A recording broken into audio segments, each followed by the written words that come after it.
Good? Awesome. So, welcome everyone. It's great to see everyone. This has been, it's been a great 5 years. So, welcome everyone. Getting feedback. To see everyone. This has been, I have the YouTube channel up over here. We were experimenting with it earlier. So, Let's get rid of that. Okay, let's try that again.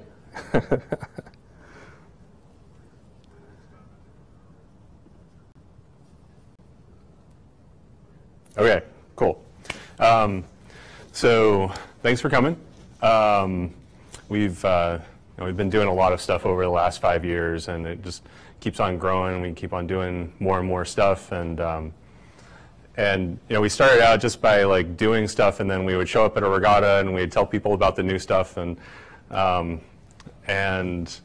was okay for a while. But now there are more and more people that are relying on this, and we need to communicate with more people. And so, rather than just like sending out emails or textual descriptions of what's going on, I figured it would be better to start, doing more demos and talk about it, and provide opportunities for more people to come in and give us feedback. Like, we want to get that started earlier rather than just doing it like one by one at different regattas. So this in the spring is something that we've been working towards for a number of years. I mean, it was really part of what we initially set out to do, and we found that we needed to make changes and kind of pivot. As you do as a startup company, you need to adapt to what you actually find when you actually get out there and go do stuff. So just like a brief little history. Going back to 2013, the main comment about what we were doing is, where are heat sheets? Like, why don't we have heat sheets? And it took a little while to kind of get people to just understand what we were trying to do. But even then, we were really just starting to do it and gathering information, gathering ideas over the first spring season.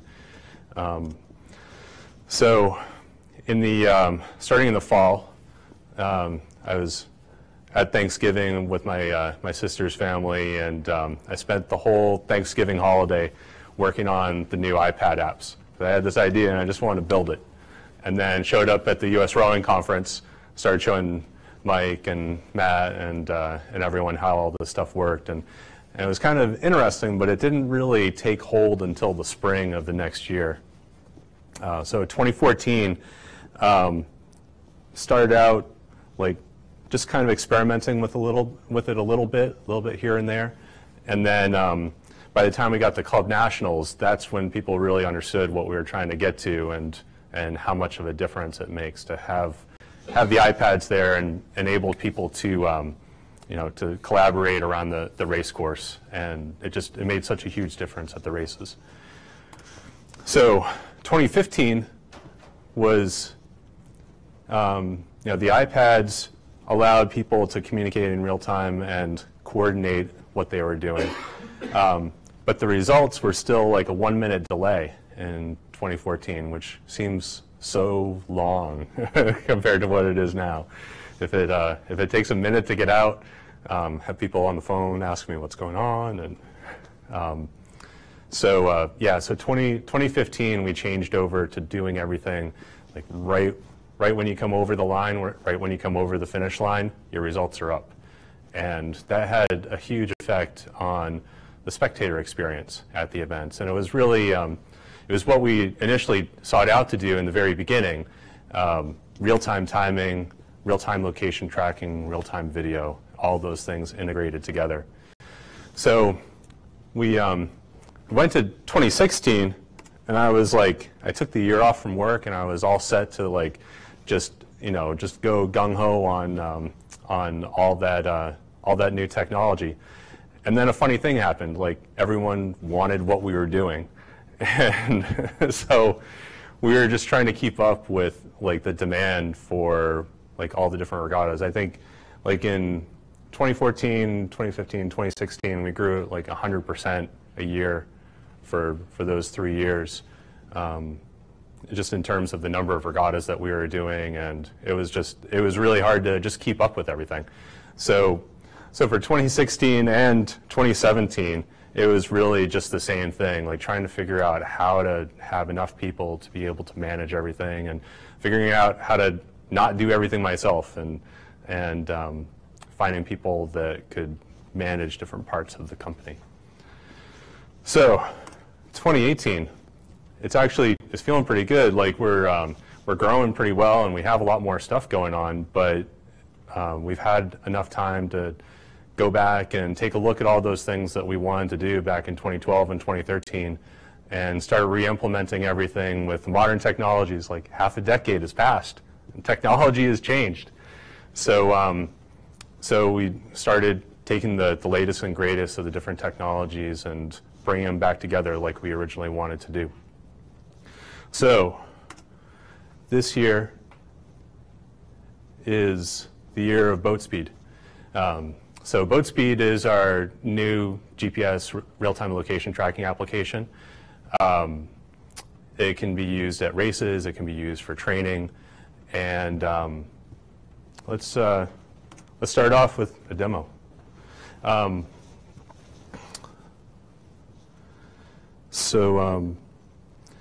You guys grab a couple of those iPads from back there and bring those up.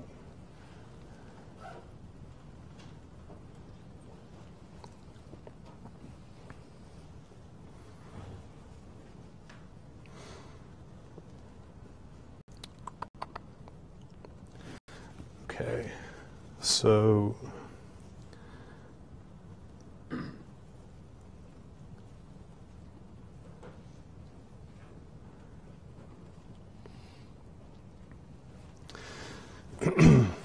I'll show you a little bit about what we're doing here. Let's make this full screen.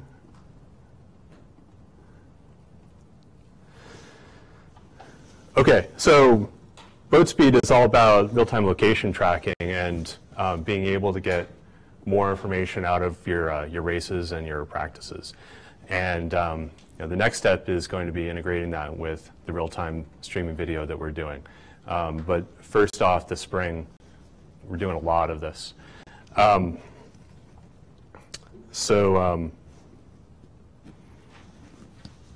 was wondering if when I'd come up and just hold this, and just maybe just a couple more people. Just anyone. Did it ring? There we go. Yeah, so just so take those and show the crowd what's going on. And you can see it up on the screen too, but it's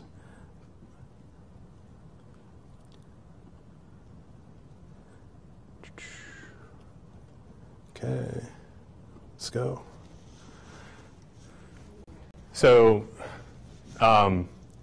So this is a simulation of the real-time GPS information for racing in the 2K race course on the Charles. And so you can see, like, it's being driven from this computer. It's going through our data center down in Virginia, and then it's going out to everyone who's watching on the iPad apps. And so now we're coming through the 1,000. So this is running at 10 times normal speed. Coming through the 1,000. Watch what's going on here. So you're getting real-time 500-meter splits as they're going through each one of the lines.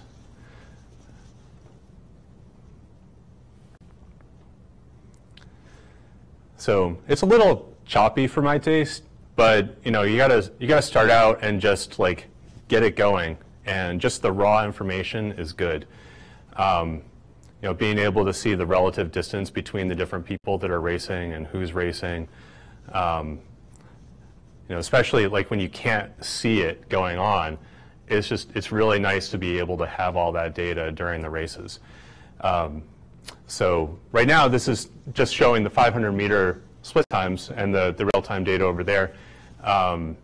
This will so we'll add in real-time speed here too, so you can see your meters per second.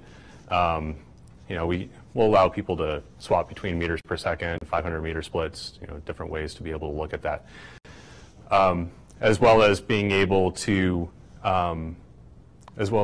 see stroke rate and see those basic kinds of things, whatever you want to see. So here, so that was the first thing that I wanted to show. If you could press, just press refresh on the top, and then click on rower fun to go into the race. And now, here, I'll show you. I'll kind of do a little demo here. So I'm going to refresh the page, and I just want to start it out from scratch, So see this right here? This is where we are, this building. So, it's not just a simulation.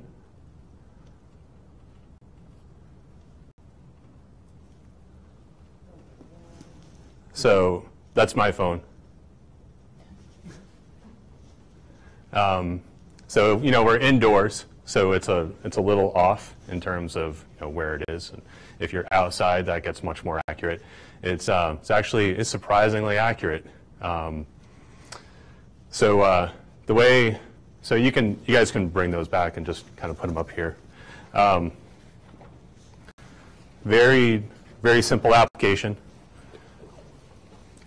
Looks kind of like an erg monitor, right? So you've got total time, total distance, and then you can start a clock for doing a piece, and stop it, reset it. Oops, try that again. There we go. Reset it.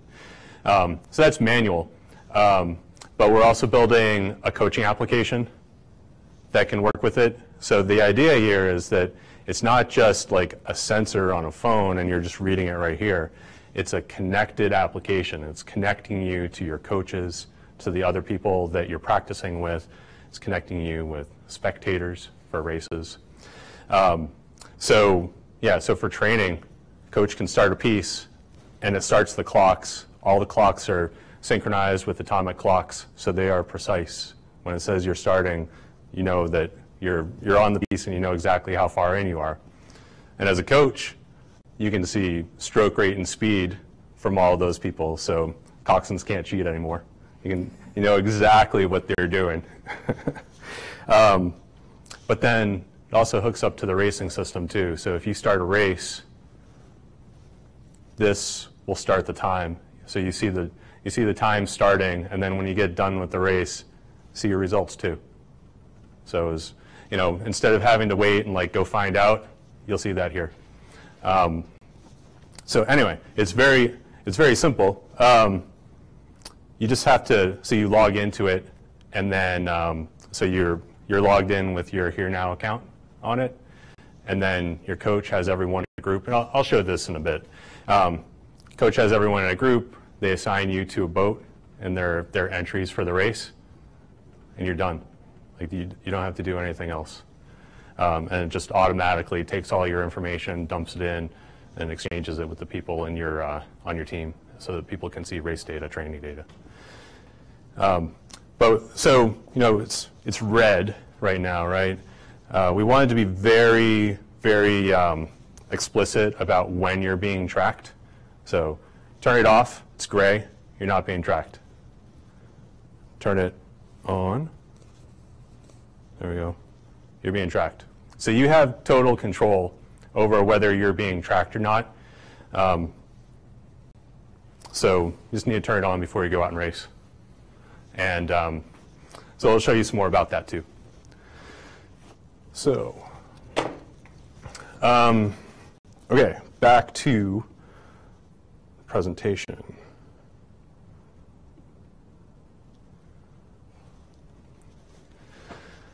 So that's a good start. That shows you just like the value, how fast it is, just all the basic stuff. So when you're using this, it's a really cheap and easy way for regattas to add 500-meter splits to their races.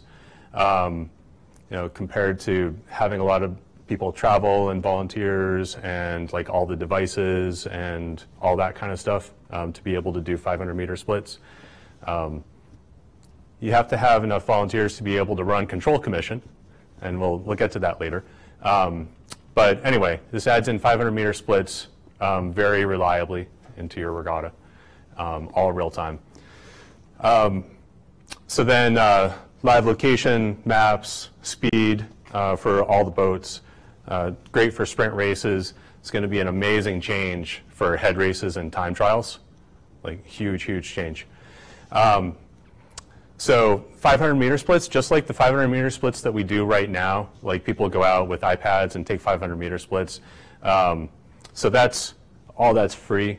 But when you start running like this much data through the servers, we need to run more servers just to be able to handle all the traffic. There's a lot of stuff going on when you start running that. So basically, if you want the really real-time stuff inside the app, do a $1 in-app purchase, you get the real-time stuff for the whole day. So not bad. Oh, and so if regattas want to, they can get sponsorship, and they can have sponsorship pay for that and make it free for everyone. But there just needs to be some way to be able to pay for that additional work and everything that's going on. Okay, coaches and athletes. So when we put this onto the boat, I'm actually going to show a little bit of that right now. I don't have the full case on here, but when we put it onto a boat, we have 60 phones right now. We'll have 100 by the summertime, so that we can do larger regattas. But we're gonna be doing here. Yeah, I'll move back over. Yeah. Okay. So. So basically, the way it works is we have, so this is my personal phone, and I'm sure we have one of the other phones around here. Actually, there's one right there. Yeah, I'll grab that one.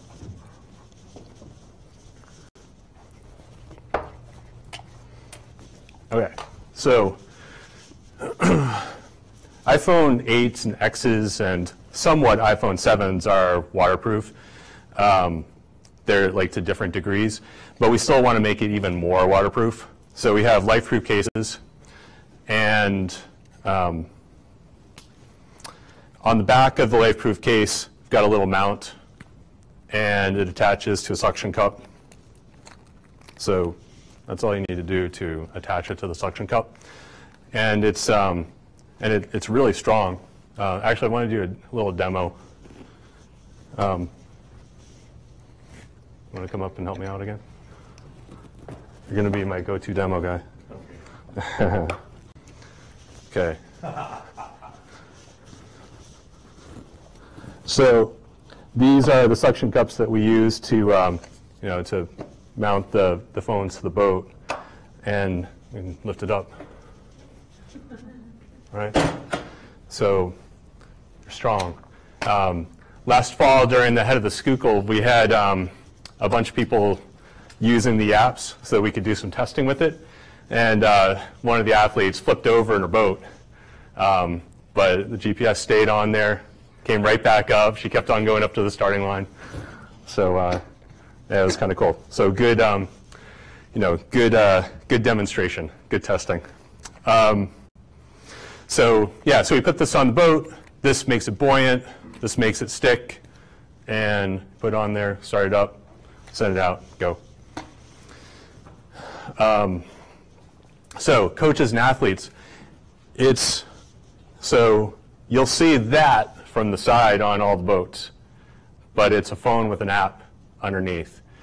So we have special plans with Verizon and AT&T, where they turn off the voice plan, so you don't get like ringing during the middle of events. That would just be that would be outrageous. We would never be allowed to do it ever again if it started ringing in the middle of a championship race. That would be crazy. So it's an app underneath. And like I said earlier, you can log into it with your own username, and you can get your own data and exchange it with people on your team. So with these, this is how we deploy it when we're deploying it, like our own devices on boats. You know, we go out, we stick it on, we type the number into the referee app, and you're done. So quick and easy deployment, which again I'll show you in a little bit. But you could use this for your own boats. For you know, if you're coaching, you just want to put it up there and like not have the coxswain like spend any time looking at it. But I'm digressing from my presentation. I'll get back to all the mounts and stuff later. There's a bunch more that goes with that.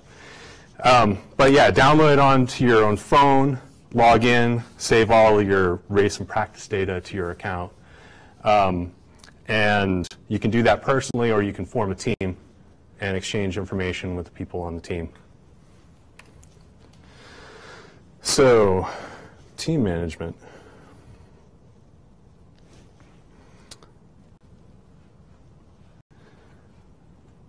So we'll show you some of it right now. So everyone's got their accounts. Let me actually go back over here. Okay, so everyone's got their accounts, and they can see their own information. They can see, what they look like to the public, what they look like to coaches. The information that people that you've created a relationship with can see, but just the general public can't see all your detailed information. And in here, got team management. We started using this last fall to keep track of all the information for all the people at HereNow, going out to events and like their contact information, shirt sizes, like all that kind of stuff. Oops, that's here. I initially brought it up on a different page. So yeah, all of our people. Yeah, so you can manage a group and your training information. I'm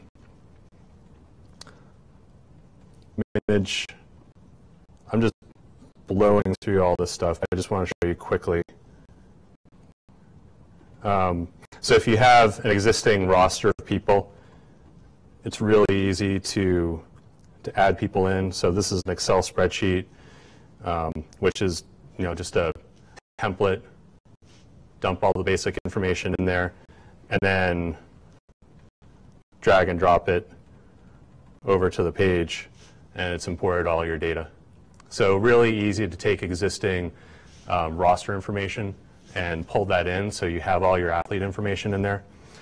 And then in terms of managing lineups for like races and stuff like that, this is the screen that we use for changing lineups. So you've got your coxswain, you've got everyone on your team, right? And then you can add more people into the team if you need to. So just add people in, and they show up in the list. So again, quick and easy. So team management. And so again, let's go back.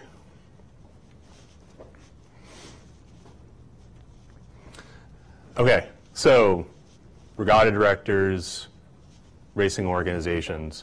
500-meter splits definitely makes racing more exciting. We saw a big change when we started doing the 500-meter splits on the iPads, and just being able to see all the stuff that's going on during the races.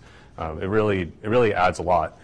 And the fact that you can send this stuff out there and not have to worry about it anymore, and not have to worry about managing like a whole bunch more volunteers to be able to manage it, it's really helpful.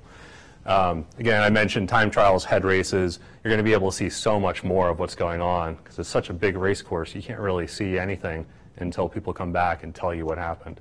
So being able to actually see it and watch people in relation to other people as they're coming down the race course. Yes, there's much more related to the way that this will change regattas for race organizers, but we will get into that another time. We want to focus on things that we can demo, things that are here right now, or coming out within the next few weeks, rather than talking like really far ahead with, about some of the other stuff that we're working on. So referees. Referees already spend a lot of time at Control Commission, especially with time trials and big regattas. So we don't want to burden the referees with additional tasks. So basically the way that we've been approaching the regattas about this in the spring is that we need another person there to be able to manage this. They can have volunteers helping them if they have multiple docks, but we need to have one of our people there to be able to manage the technology and the rollout. And so that being said, it is something that I think kind of meshes well with referee skill sets. So if there are referees, I know there are a bunch of referees out there that would like to work with us on it, then we'd be more than happy to have some more help because we've got a lot of stuff going on.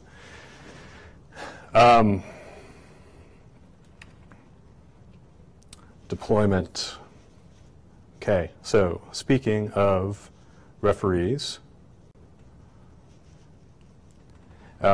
we put the management, like the deployment app, into our what we call the referee app. It's when you go to regattas and you see the referees walking around with the iPads at Control Commission, weigh-ins, they're using the referee app.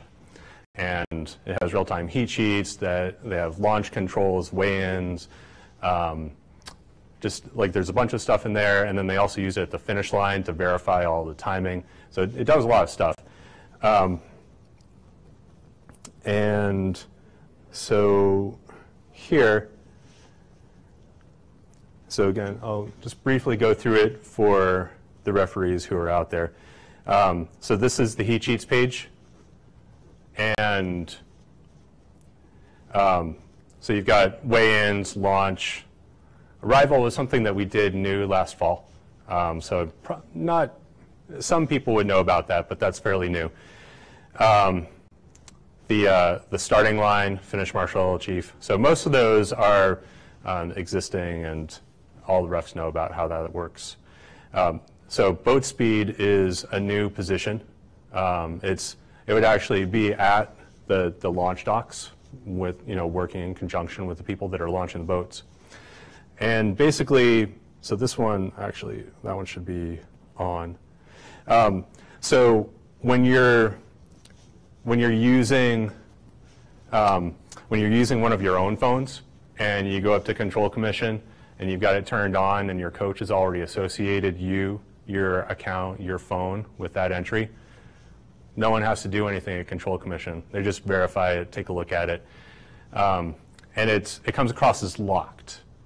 And so so when we're launching boats, we can unlock that and we can give you one of these if, like for instance here, see, this is a battery indicator. We can see that their battery is about to die when they're getting ready to launch. So we can exchange that for one of ours just so that they get the basic data, even though it's not going to go into their account, but they can get the basic data for 500 meter splits and all that kind of stuff just for people to be able to watch it by using one of our devices.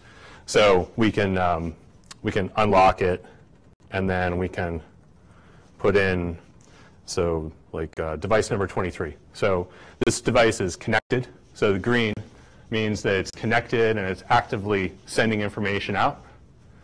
And it's got 60%, so that's fine. Like, send that out in the water. It's great. It doesn't have to be full. We should be able to get, we're aiming to get three cycles before we have to put it back on a charger.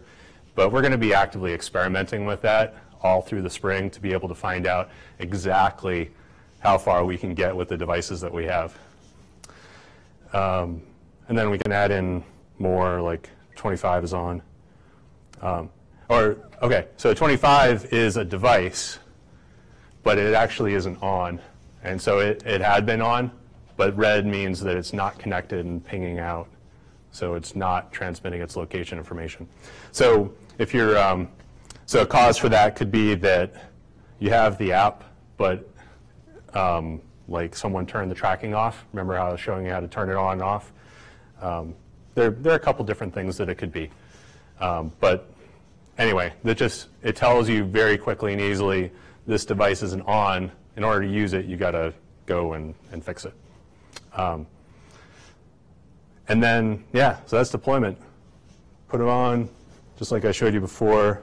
You have to twist these in order to get it to really stick. It's a little lever underneath. And yeah, and then when it comes back in, you have someone go get it, put it back in, and check out what the battery life is on it, and if necessary, put it on a charger. So we'll, for the bigger regattas, you're going to be constantly cycling stuff through. Okay, that's deployment.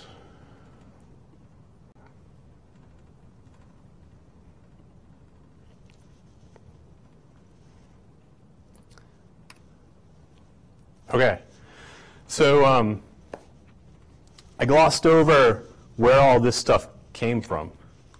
And I think that's one of the really cool things about what we've been doing this winter is we got into manufacturing too. So we've been doing software before and going out and doing races. No idea who that is. So we've been going out and doing services and lots of different things, but never built anything. Like, that's not what I do. So I was really like, you know, I didn't really think I'd ever get into that kind of stuff. But then, as Julia will talk about in a little bit, the CIC, this incubator has a fab, and it's got all this machinery for being able to make stuff. So we started designing stuff and working with Jesse and Jim, and Garrett's not here, he's over in Worcester. But we have people around the country working together to put this stuff together. Yeah, so this is just it's a regular suction cup, and then this is a life-proof mount for like mounting stuff onto a surfboard or something. It's like just a general mount. So we 3D printed the part in between to be able to attach them together, and experimented with some different materials and stuff. So taking advantage of the facilities for that. This case, it looks a lot, you know, does everyone remember the life-proof cases that people would get and like use to you know, keep their phones buoyant when they went out on the water and stuff like that? Well, they stopped making them. And we were relying on that. So we talked to the company that made it, and they want to charge us like tens of thousands of dollars just to create the molds, even without even giving us a single case. So Jesse was on the phone with me when we were talking to him. We got off the phone and like talked to each other, and he's like, "I can do that." And he's like, "Just, you know, let me try that out, and we can, yeah, we'll just make it ourselves." So we.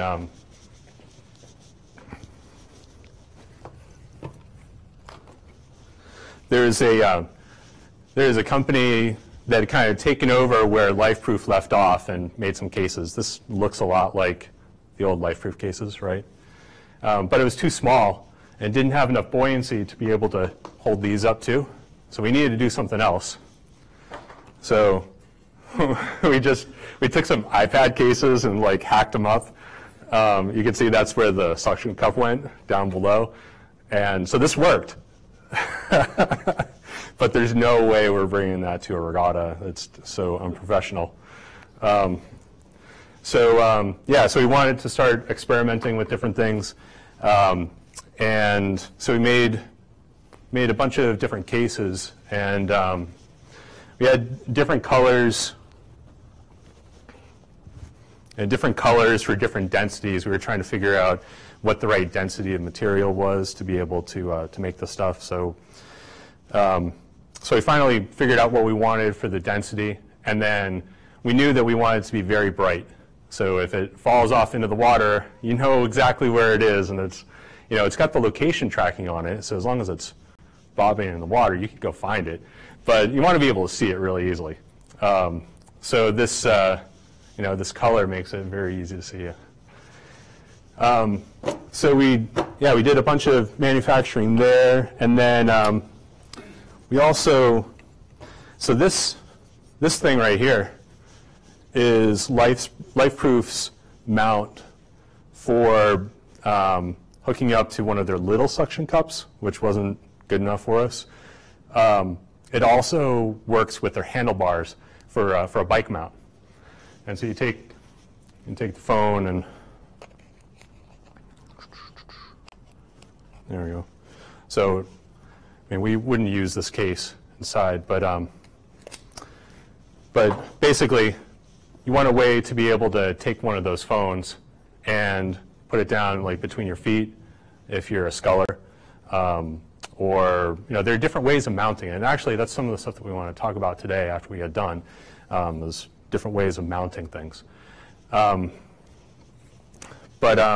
yeah, so we had this, and it had this like little ball mount that went onto a handlebar adapter. So we want to take that and we want to put it on like an NKT bracket because we want to be compatible with that because everyone has them. But yeah, how do we get this to attach to that? So we made this little thing off of a 3D printer. So went out to like there are open source websites that have designs for different types of things, and there's someone that had come up with a little square rectangle that had the ball that goes inside of one of these, and so it's a ball and socket joint, right? That's how you attach it, and it gives you range of motion so that you can point it where you want to point it, and gives you more adjustability inside of the boat. So they had like a basic design, but the holes weren't in the right place. So we grabbed the design off the website and pulled it in, and Jesse and Garrett worked on transforming like just the the little bit of work that it took to get in the right place. Garrett put our logo on under there. If you take a look under the ball, there's HereNow logo. It's like a Rudolph nose. But yeah, so we got that. We experimented with some different widths down below, and so it works with the T brackets. And then we wanted to be able to use a speed coach with one of the phones, so you could use it side by side, because there's some overlap in what they do, but there are some differences too. So we wanted to be able to use both of them. So you could put a phone here and put a speed coach here, and I'll show you a picture of that.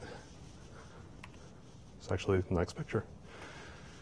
So this was some of our experimentation back in the fall. But this T bracket here is like, that's not something that NK sells. So we just we put together a drawing and put it in a laser cutter and cut it out of acrylic so that we could try it out. And that's pretty good, but we want to have it made out of aluminum so that you have more bendability, and that makes it easier to mount it in different places.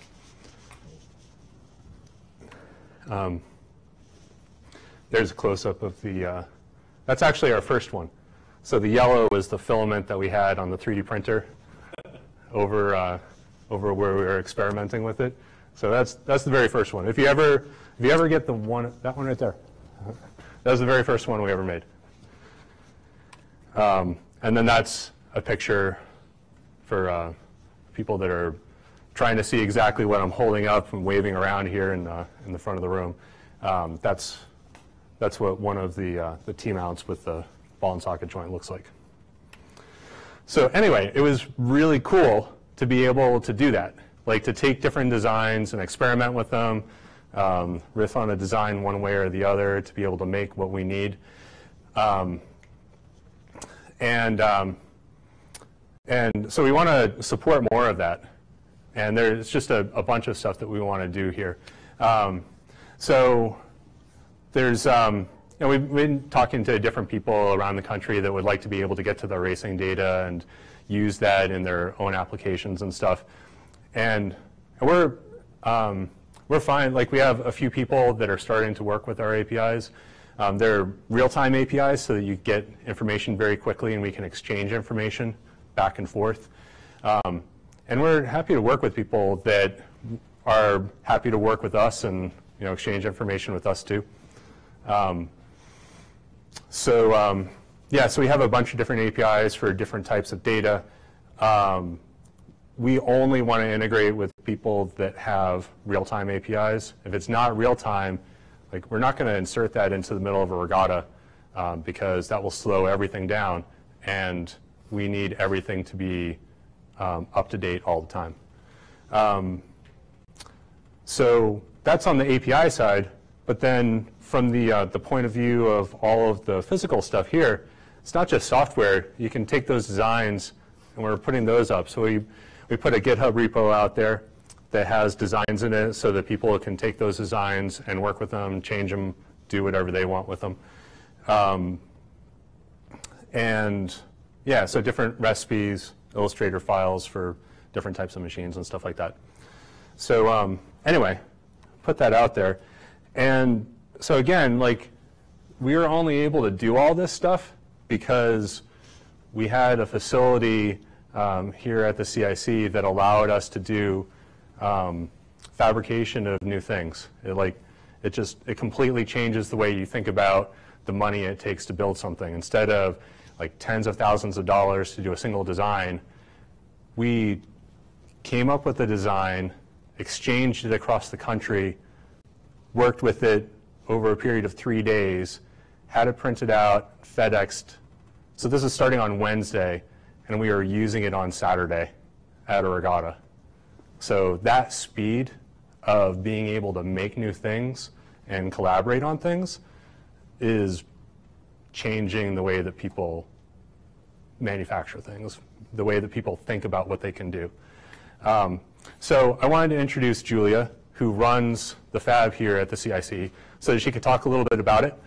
And there you go. You basically said all of the nicest things that I would ever be able to say about CAC. But I'll give you a little bit more context. My name is Julia, and I work for CIC, and that's the space in which we are right now. We're not an incubator, but we are a shared space. Sorry, I'm going to get out of the way.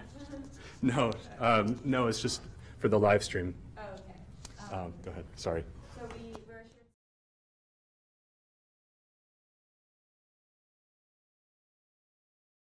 locations, so not here, but just across the river. We operate a fab lab on the ground floor of our building.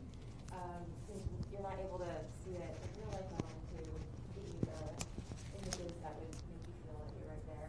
This is a large table where a lot of people do their design work, and behind we have 3D printers, a vinyl cutter, laser cutters, a desktop CNC mill, an electronics bench. And so basically we're a fab lab, and a fab lab includes all of the machines and equipment that you would need to make basically everything. Not necessarily the consumer quality stuff, but in order to prototype anything, really what you need is a 3D printer, maybe a soldering iron, laser cutter, and a few other tools, which we have here. And our mission is really to support our clients, our entrepreneurs like HereNow, and get them innovating faster, and also innovating together, because we think that good ideas happen faster when people are talking to each other. So that's part of the reason that we're located in the public space. The rest of this space is a cafe, actually, so it's incredibly accessible for both our space clients and our broader community who maybe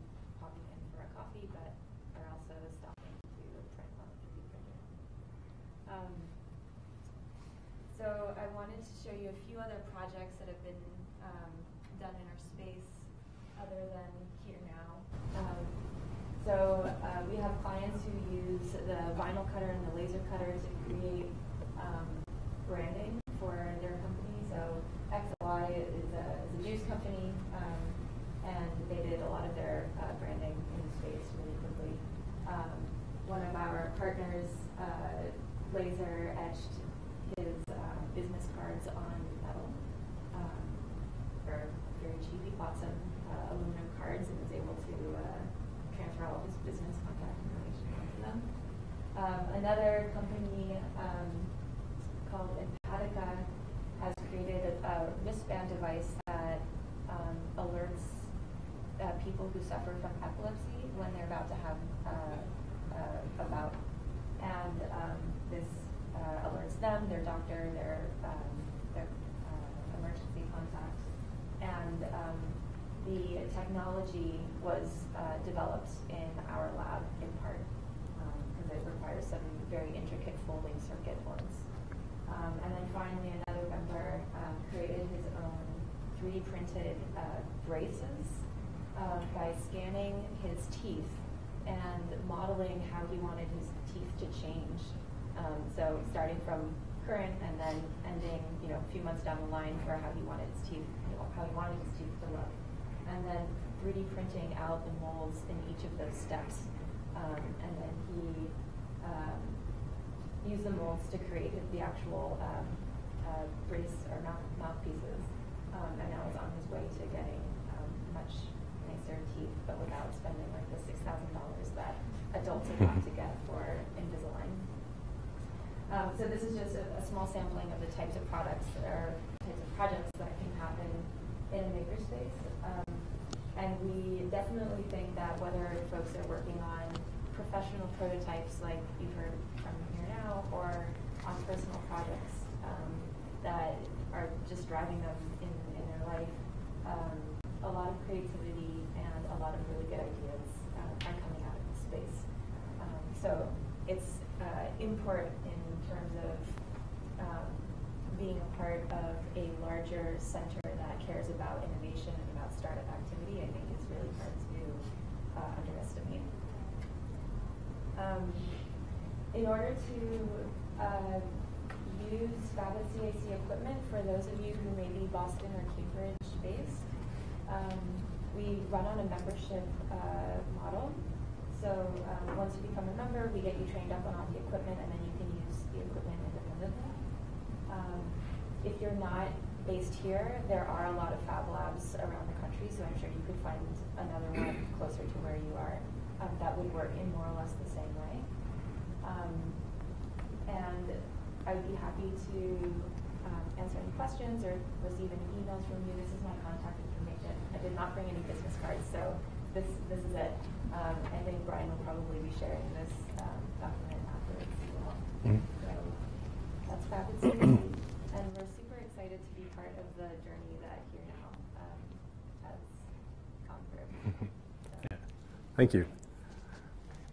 Yeah, I showed up on a Wednesday for one of their, they have like an open house, like just come in and try stuff out on Wednesday afternoons. So I just showed up and I was like, I want to learn how to do that and that and that and build stuff. So anyway, yeah, it's been great. So another thing, I mentioned earlier that this is going to be the year of boat speed for us. It's going to be the primary focus of everything that we're doing and delivering in production, like starting now, like this spring, at a lot of different events. So, but that's only one of the 3 pieces that we initially targeted with our company. So real-time timing, real-time location tracking, and real-time streaming video. So what we're doing and what people have been watching from around the country, there are like another 70 people or so that were on the invite list that are from different areas. We work with a lot of regattas in a lot of places and want to make this accessible for other people. So the streaming technology, so the quality cameras, the high-end networking that you need to have to be able to exchange video information around a race course. The cameras that are on here are attached wirelessly back to the back-end services over there. High-end like Hollywood, ESPN, quality drones. We have a lot of stuff that we've invested in, and we started to do some video last summer. It's hard to do video for head races, so we took a break from that and did a lot of experimentation with the GPSs on, back in the fall. But yeah, so we're getting back into doing video as well. So we'll do a number of events, not as many as we're doing with the GPS application, but we'll do a number of video events over the course of the spring and the summer. And we have some really talented people and putting a lot of effort into that. So anyway, you will see a lot more of that, and it will integrate in with the applications that are showing all the GPS data and all the times. It's going to be really great how it comes together and allows you to look at it on any type of screen. So small screens, just on a phone, iPads like we've been demoing here just because it's easier to see. The touch screens that you see at the regattas, like that will work with this as well. Apple TVs, just a bunch of different kinds of things. And of course a computer. We still use computers too. It seems like we do everything mobile now. But yeah, there's a lot of stuff that we're doing there. And we want to make sure that it doesn't infringe or impinge. I don't know what the right word is. It's one of those. But we want to make sure that it doesn't prevent us from doing a good job on the timing. So we've set up a separate video team that can just concentrate on doing video and can learn about that. And like the amount of work that those guys have been doing over the past few weeks, just getting all this stuff up and running, all the things integrated together. Really good team. So we're really excited about where that's going. So I've been talking a lot. Do you guys have any questions here? And if there are people that are out there watching the YouTube stream, if you want to chat in some questions on the YouTube chat screen, then go ahead. And if things come through, then guys in the back can read those out. But do you guys have any questions? I think so. What we're going to do after this is get together. I think with everyone that's here, we'll just get together and basically want to get feedback and ideas. I mean, we constantly ask for feedback and ideas wherever we go at all the different regattas. But again, like going back to what I was saying in the beginning, we need to do that in other ways to be able to bring more people together instead of just having one-off conversations. And so after we get done with the presentation portion, we'll do like just roundtable, just discussions about the different, just what you see and what you think about what we're doing here. And then after that, we'll break up, and if you want to get more hands-on training for, with different aspects of the system, I know we've constantly been given requests from referees to get more feedback, more training on stuff, but the people that are here, you guys know it all already. So, we can, but if you guys have questions, then, we can get hands-on with everything. But just right now, if you have any quick questions while we're still doing the stream, we have another 5 minutes. Mike? Yeah, for your 500-meter split functionality, is that all derived from GPS, or is any of it from the accelerometer and the phones? Are you using it's all GPS derived data? It's not all GPS derived data. There are a few different situations and a few different things where we're using other technologies. So when you start an event, the accelerometer is, you can't get the GPS data until you start moving. So if you want to be able to make things move on the map as soon as you start moving, use other sensors besides GPS to be able to start that up. And then we are using other types of wireless technology to help correct the GPS and make it even more accurate. And there's a bunch of stuff that goes into that. It's hard to use. Like Apple does a bunch of stuff internally with the accelerometers and the gyros to kind of do some digital signal processing to help correct some of the movement information, because it can sense, like if the GPS says that like you're going like this and then you're suddenly over here, but the accelerometer doesn't feel any of that motion over to the side, then it can help correct it. And they do a lot of that internally. There's a lot of good stuff that Apple has done with their GPS technology. Does that answer your question? Yeah. Okay. Julia? Yeah, I was curious if you see this technology transferring into other sports, or if this is really just based on boat regattas. Yeah, we started out doing running races as well. So the same way that we hook up to the Finish Link system, we have a real-time connection into the Finish Link's cameras. We integrated with the championship system, the pro chip system, and the bib tag systems. So the championship system is what's used for the Boston Marathon, and the bib tag system is what's used for the New York Marathon and the Chicago Marathon and just a bunch of others. Pro chip is what you use for triathlons. The chips are more durable so that you can bring them in water, and you just do, you're a lot rougher with the chips when you're doing triathlons. So yes, we already integrate with all of that. And the same way that we are starting up video teams to be able to go out and do video, we're also starting up other teams for other sports that can concentrate on those other sports. So we have some people that that are already into triathlons and other kinds of things that have been working with us. So we're basically going to separate that stuff out, start up some other groups to do that type of technology too. So yes, there's especially, there are a lot of things that, you deploy it differently. Like you don't care about the waterproof cases or the buoyant cases for the other sports. But the data, the way that you exchange the data and read the data, and the way that you scalably broadcast that data out to people that want to be able to watch it, all of those patterns of technology are reusable across multiple sports. You? Ryan, we were talking about speed and locations of what the data from GPS. You were also talking about stroke rate. How do you get stroke rate?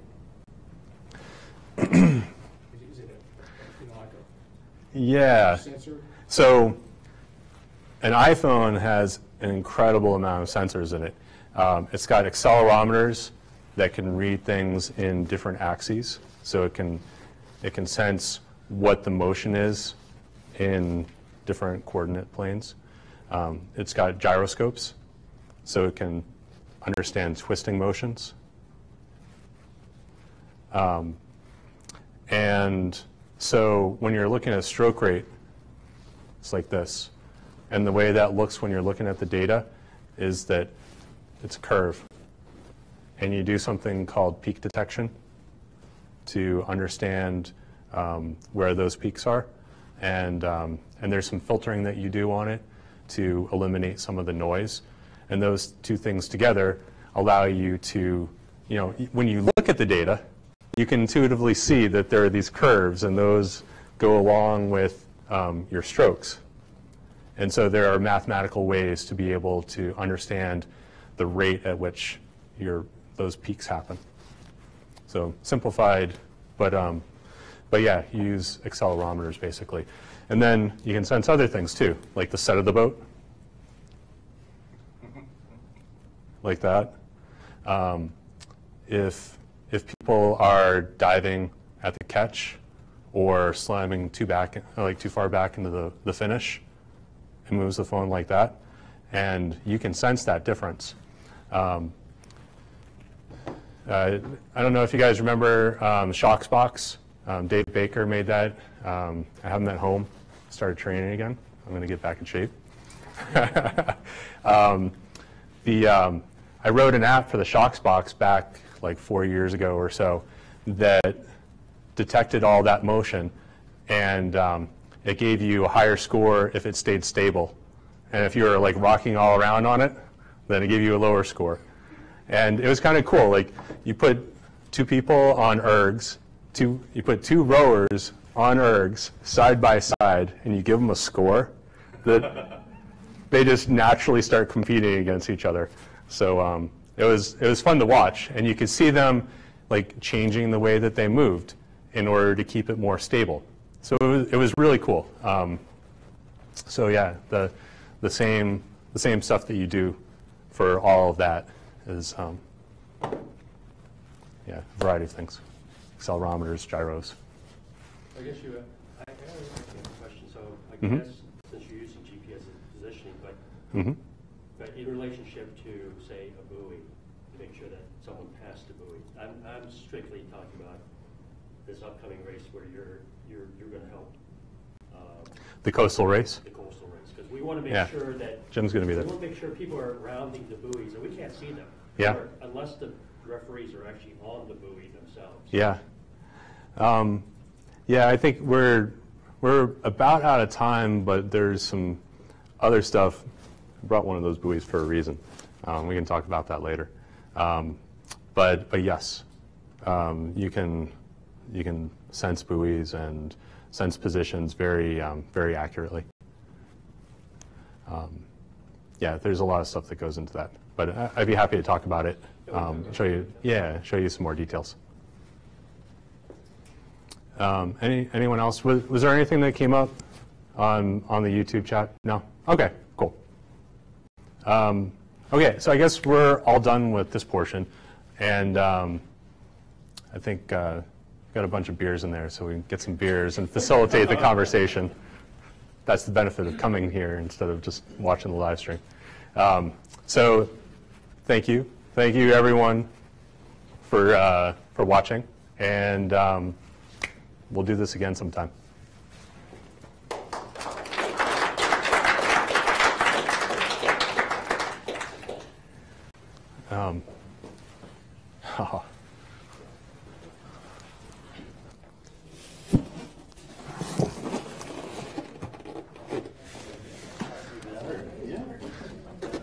If anyone wants to help, there's a bunch of beer in there. We can bring it out.